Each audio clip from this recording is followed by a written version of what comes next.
Buenas tardes, higuesteros y higuesteras. Continuamos adelante hablando. En la última conversación habíamos comentado en lo que estaba relacionado con el famoso morro de Chafache.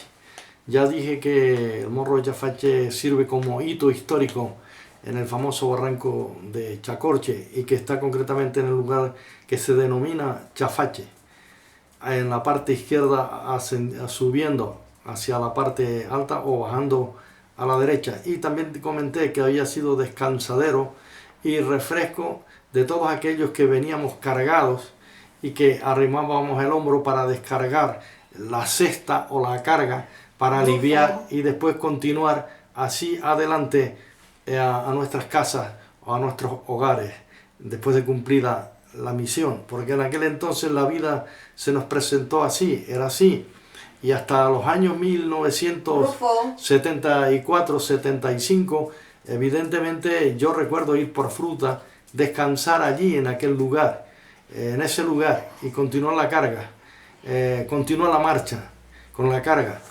Sí, si estoy hablando es basado también en mi propia experiencia.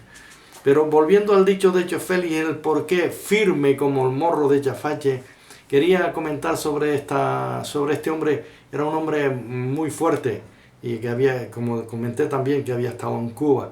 Y de él siempre eran unos dichos muy ocurrentes, eran unos dichos muy sabios, muy sabios. Por decirlo así, esta gente mayor se las supo, se las sabía todo porque estaban cargados de la experiencia de la vida. Bueno, se cuenta de él que en una ocasión, para que veamos hasta qué grado él remachaba después los dichos de firme como el morro de Chafache, se dio el caso que en una ocasión había un baile en un determinado lugar, que se comenta que si era en casa de Chamasimina. Esta Chamasimina pues tenía una casa y allí celebraban en aquella época unos bailes que eran a nivel de pueblo, entre vecinos, algunos conocidos, algún forastero si llegaba. Y bueno, pues estas casas antiguas que eran pisos de madera, y bueno, se estaba bailando por la noche, seguramente algún fin de semana, porque durante la semana había que trabajar, dar el pecho en todo momento, y el tiempo libre era muy poco. Bueno, pues volviendo a esta anécdota, se cuenta y se dice que en dicho baile vinieron unos forasteros, no serían muchos, pero bueno, vinieron unos forasteros, y por la razón que fuera se formó una pelea, una bronca. Entonces, claro, al haber esa pelea, pues la pelea de aquellos entonces, no es que estemos a favor de las peleas, de la violencia, no, sino es que lo que queremos contar en sí el relato como fue. Y cuando ahora se forma esa pelea, claro, el baile no podía continuar. Los músicos tuvieron que dejar de tocar. Seguramente habría algún acordeón, unas cuantas guitarras, un timple, a lo mejor alguna que otra maraca, pero bueno, lo de la época, pero ellos hacían sus bailes y se divertían, como no. No a nivel profesional, sino era a nivel de... Pero siempre había personas que... más o menos lo que se comentaban hablando, canariamente hablando, dice, era agitado para tocar o para cantar. Bueno, pues como el baile se había estropeado debido a la pelea, mandaron a buscar a Chofeli. Alguien le dijo a Chofeli que había una pelea, y este hombre estaba en una cantina más arriba, tomándose unos vasos de vino, como era costumbre, con algunos de sus amigos. Y como la gente sabía cómo él era, pues que no le tenía miedo a nadie, por decirlo así, pues fueron a buscarlo. Dice, la única alternativa y solución para que pare esto es Chofeli Pestano viene, y como es un hombre fuerte, intrépido, que no tiene miedo a nadie, pues él paraliza la cuestión de la pelea para que no llegue a más y poder seguir bailando o seguir el baile. Y efectivamente fueron a buscarlo, y cuando él llegó, lo primero, claro, en la oscuridad de la noche, porque no había luz eléctrica en las calles, etcétera, llegó y dice, abran paso, abran paso. Y claro, entonces todo el mundo oyó y dice, ahí viene, ahí viene. Y cuando él llega, pues ve que aquella pelea era una bronca muy fuerte. Unos con otros allí se daban estampidos, es lo característico de la época. Y algún que otro palo, seguramente, si alguien buscaba algún palo. Bueno, pues él era un hombre que acostumbraba, a pesar de que era fuerte, no ir con los puños, porque no manejaba muy bien, no era boxeador, no era... Pero eso sí, a él lo que le gustaba siempre era que cogía un palo o lo que tuviera a mano y con ese estaca, como decía él, pues iba dando a todo el que fuera encontrando, quiere decir, para poner orden, ¿no? Y bueno, al lado de ese lugar parece que había unos cobertizos, unas cuadras, o unas pequeñas cuadras donde había algunos borricos, algún mulo y tal. Y llegó tocando, buscando algo, algún palo, algo contundente, pues encontró un arado. Era un arado y claro, él dice, bueno, el arado, si lo coges por la punta, es muy largo, etc. Pues entonces lo que hizo fue que quitó el pasador del arado y cogió el timón.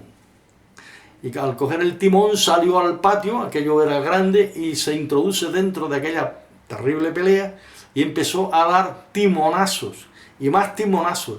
Y claro, cada vez que tocaba con el timón al que fuera, bien lo pillara en la cabeza, en su cuerpo, a donde fuera, pues claro, el individuo quedaba lesionado, ¿no? De hecho, a él le preguntaban, dice, bueno, tío Félix, algunos de sus sobrinos para escuchar la anécdota y tal, en plan broma, después de pasando los años que él contaba esas historias, dice, bueno, ¿y usted qué decían? ¿Qué decían cuando usted le arreaba el golpe? Y dice, yo no sé, ellos no decían nada, lo único que yo oía, quiere decir, claro, que caían fulminados, ¿no?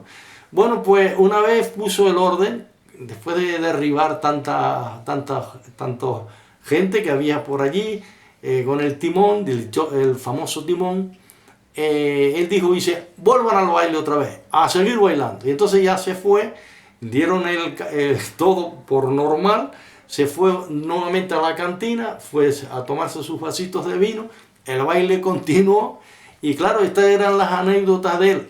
Pero es curioso que cuando él hacía esos relatos, además el pueblo sabe que eso fue así, porque la gente contaba, dice, ¿te acuerdas de Joe Félix cuando cogió el timón del arado? O sea, era un hombre corpulento, un hombre fuerte, no es que fuera muy espigado, muy alto, pero era un hombre muy ancho de espaldas, muy fuerte, con unos brazos poderosos.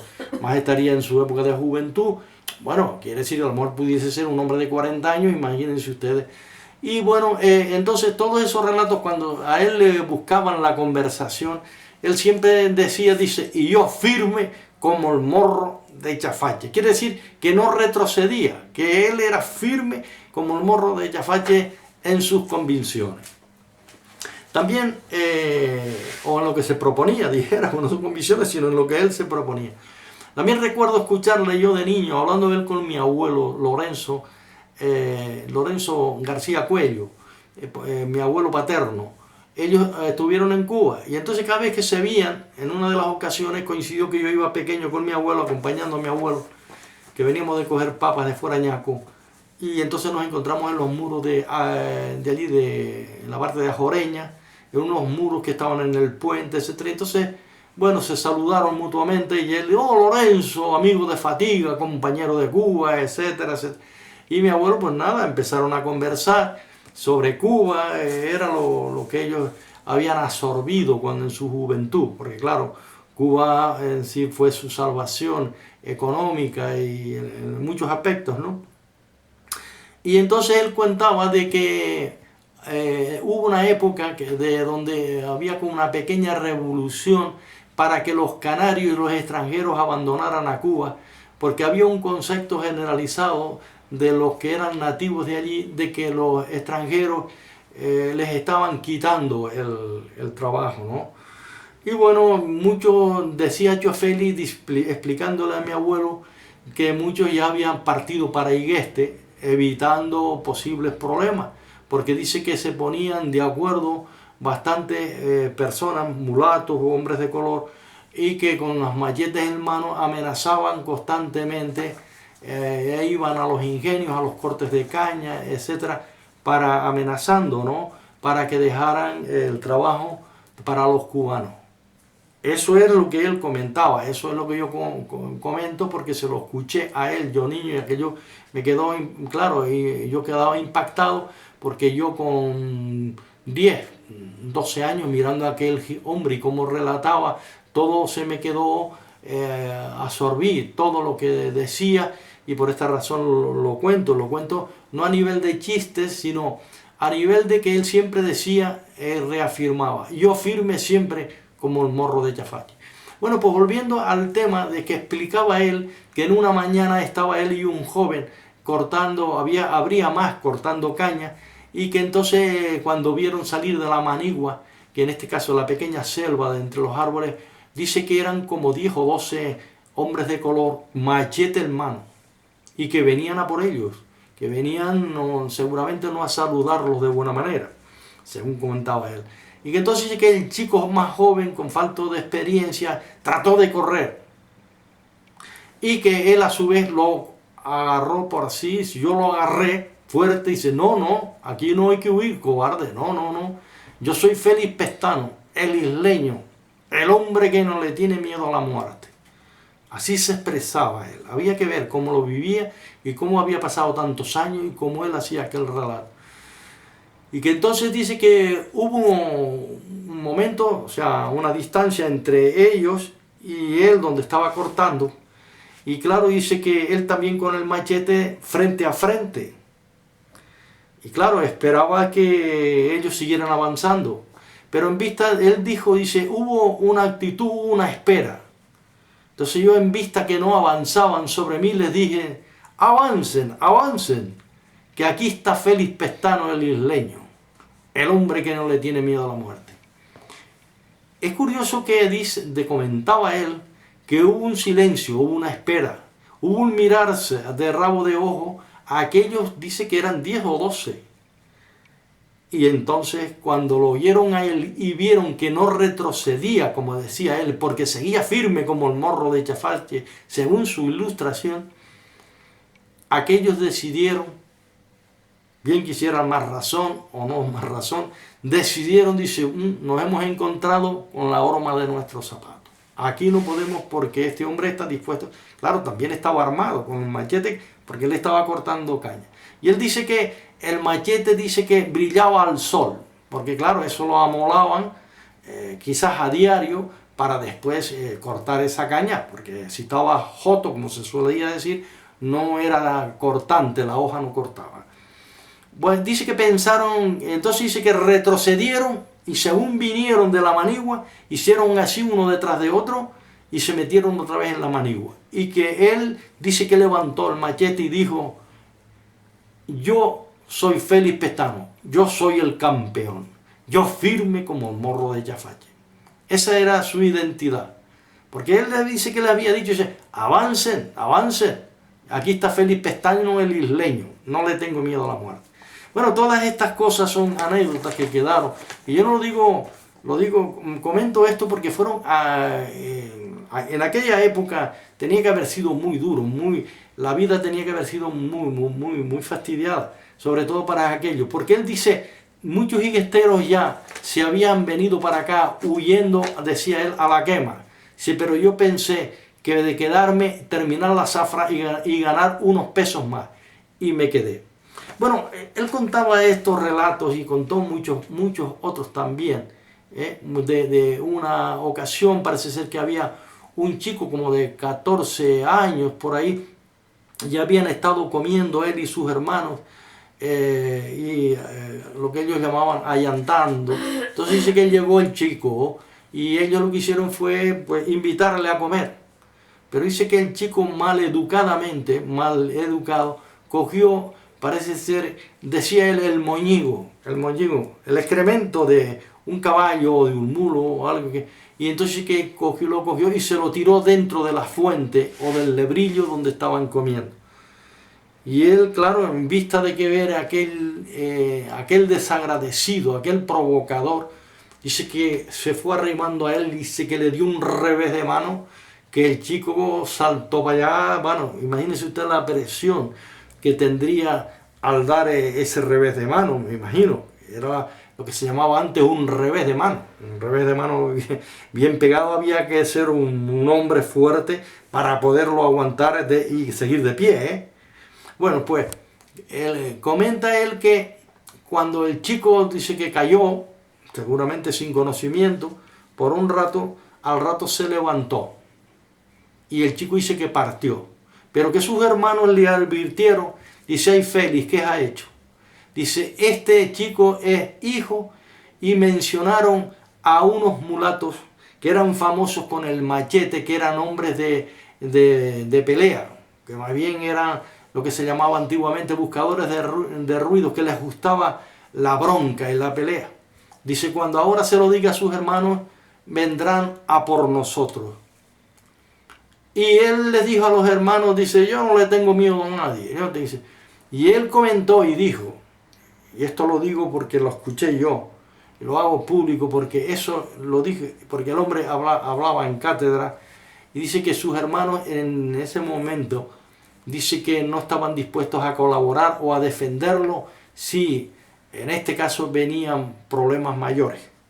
Pues dice que no pasó mucho tiempo del suceso, estaban cortando cañas, estaban trabajando ya, y que vieron venir unos jinetes montados a caballo, unos dos o tres, y que traían un machete cada uno empuñando sus machetes. Y claro, él dice que siempre había dicho a los cubanos, a los mulatos, a los compañeros, que un isleño con un palo en la mano, con una raja de leña, era más eficaz que cualquiera de ellos con el machete. Seguramente él manejaba muy bien, a lo mejor lo que se llama aquí nuestro juego de palo. Una raja de leña a lo mejor bien manejada, claro, con un machete eso era sumamente peligroso, ¿no? Se entiende, más que una raja. Pero él dice que cuando vio venir aquellos jinetes, lo que hizo fue que corrió a donde había una pila enorme de madera, de rajas de leña rajadas, que la solían usar así, usar los carboneros. Y que se ocultó detrás de aquella pila, dijéramos pila, bien organizada, y se puso esperándolo. Y que cuando dice que iban llegando, él empezó a sacar rajas y a tirar en el aire, y a tirar, y los caballos relinchaban y caracoleaban y daban vueltas. Y aquellos con los... Pero dice él que que empezó y más, y pum, pum, pum, pum. Y según él dice que parece ser que se destartaló toda aquella montaña de madera, y él lanzándoles a los caballos y a los jinetes, y finalmente dice que los jinetes, claro, se lo pensaron o algo pasó y se quisieron así, partieron y él no fue atacado, porque al final dieron la cosa, se dieron por vencidos por la destreza y en este caso el valor de Tio Félix Pestano. Y siempre cuando él hacía ese relato, repito, decía: y yo aquella vez, firme como el morro de Cafache. Todas estas cosas a mí me causaron gran admiración, gran curiosidad, porque es parte de la cultura de nuestro pueblo, de esos dichos, que tuvieran razón o no, pero es parte de la esencia de nuestro pueblo. Y de ahí es la expresión, firme como el morro de Cafache. Y repito que el morro de Cafache es el símbolo de todo higuestero, de toda higuestera, cuando nos arrimábamos el hombro para descargar nuestras cargas aplastantes, para después continuar a nuestro pueblo. Y que el morro de Cafache él lo usaba como el símbolo de firme. ¿Por qué? Porque aunque vinieran las escorrentías de los barrancos que bajaban en aquellos años de mucha lluvia, dice que jamás el barranco se lo pudo llevar, jamás el barranco lo pudo arrastrar. Y repito, el morro es en sí como un trapecio bien enterrado, anclado, que sobresale como 1 metro, y la base es como, ya digo, de donde nosotros descansábamos. Bueno, pues el próximo relato vamos a seguir hablando de estas anécdotas de Tio Félix, perdón. y también de las cosas que mi abuelo Tomás también, que fue otro canario en Cuba, estuvo en Cuba, de los relatos que mi abuelo me contó, de cómo era Cuba, cómo era el malecón, cómo se trabajaban los ingenios. Incluso me llegó a contar una historia muy preciosa de que tuvo una novia que pensaba casarse, además, que era palmera, y cómo él iba al bohío a enamorar con ella, cómo iba montado en una yegua alazana, cómo esa mujer después, posteriormente, falleció o murió por una enfermedad de tuberculosis, etc. Ya contaré y seguiré contando más historias relacionadas con los higuesteros en Cuba. Pues nada, que pasen ustedes una buena tarde y esperamos podernos seguir conversando, y muchas gracias por haberme prestado atención.